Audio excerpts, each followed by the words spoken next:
രാഷ്ട്രീയ സംഘർഷങ്ങളുടെ പേരിൽ നടന്ന പോലീസ് അതിക്രമത്തിൽ വിറങ്ങലിച്ച താനൂർ കോർമൻ കടപ്പുറം. രക്ഷകർ ആകുമെന്ന് കരുതിയവർ വീടും സ്വത്തുക്കളും നശിപ്പിക്കുന്നത് കണ്ട ഞെട്ടലിൽ നിന്ന് നാട്ടുകാർ ഇതുവരെ മോചിതരായിട്ടില്ല.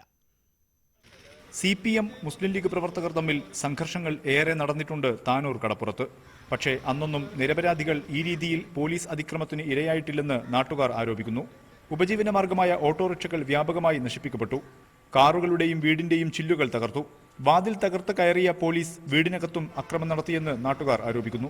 പോലീസ് വീടുകളിൽ കയറി വീട്ടിലെ ഉപകരണങ്ങളൊക്കെ തച്ചൊടിച്ച് ക്രൂരമായ ഒരു സംഭവം നടത്തുന്നത് നമ്മൾ കേരളത്തിൽ ഞാൻ കാണുന്നത് ആദ്യമായിട്ടാണ്. പോലീസ് കയറി വന്നിട്ട് ഡോറിന് ചവിട്ടി ഡോറ് പൊളിച്ച് 19ഓളം പോലീസ് കയറി ഞാനും എൻ്റെ കുട്ടികളും ഭാര്യയും കൂടി കിടക്കുകയാണ്. അവിടെ വന്നിട്ട് വെറുതെ കാര്യമൊന്നുമില്ലാതെ പിടിച്ചടിക്കുക. ഭാര്യയും മക്കളുമൊപ്പം കിടന്നുറങ്ങുന്ന നിരപരാധികളെ പോലും വലിച്ചിഴച്ച് കൊണ്ടുപോയി. തങ്ങൾ തെറ്റൊന്നും ചെയ്തിട്ടില്ലെന്ന് അറിയിച്ചപ്പോൾ പോലീസ് അസഭ്യം പറയുകയായിരുന്നുവെന്ന് സ്ത്രീകൾ പറയുന്നു. അവരൊന്നും പറയാനും കേൾക്കാനൊന്നും അവർക്ക് സമയമില്ല. അവർ നമ്മളെ തല്ലി ചതക്കാൻ വന്ന ഒരു പ്രത്യേക ഒരു ശത്രുത വെച്ച് വന്ന മാതിരി. പോലീസ് പിടിച്ചുകൊണ്ടുപോയി 2 ദിവസത്തിനു ശേഷം വിട്ടയക്കപ്പെട്ട വിദ്യാർത്ഥി VK സൈദലവിയുടെ മകൻ നബീൽ ബാബു ഞെട്ടലിൽ നിന്ന് ഇനിയും മോചിതനായിട്ടില്ല. ഞങ്ങളിങ്ങനെ അന്ന് രാത്രി കിടന്നുറങ്ങുന്നതിനിടയിൽ അങ്ങനെ അവരെ വിളിച്ചു കൊണ്ടുപോയിരുന്നു.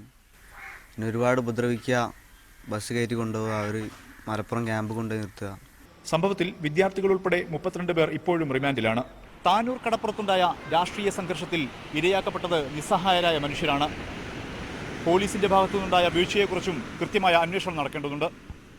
താനൂർ കടപ്പുറത്തു നിന്നും ക്യാമറമാൻ വിനോദ് കുമാറിനൊപ്പം മുഹമ്മദ് ഷഹീദ്, News 18